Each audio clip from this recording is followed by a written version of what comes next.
Kiongozi wa walio wengi bungeni amezomewa katika eneo la Ol Kalou katika ziara hiyo ya Rais William Ruto. Wakazi walimtatiza alipokuwa akitoa hotuba yake baada ya waziri wa habari na mawasiliano William Kabogo kutoa hotuba yake. Mewa Kimani Ichung'wah, leader wa majority katika bunge la kitaifa.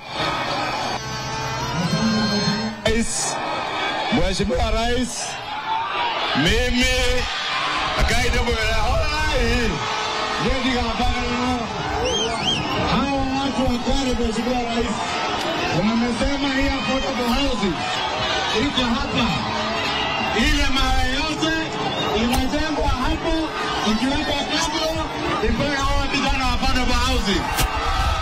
Leo mwenene niye ni ole oteragwo na Woko Kalou na Nyandarua yothe gutire mundu ukwenderio guoya na nie ndiendagerio guoya niguo kana tiguo.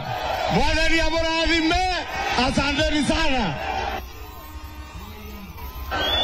Haya, nimesikia mambo yenu.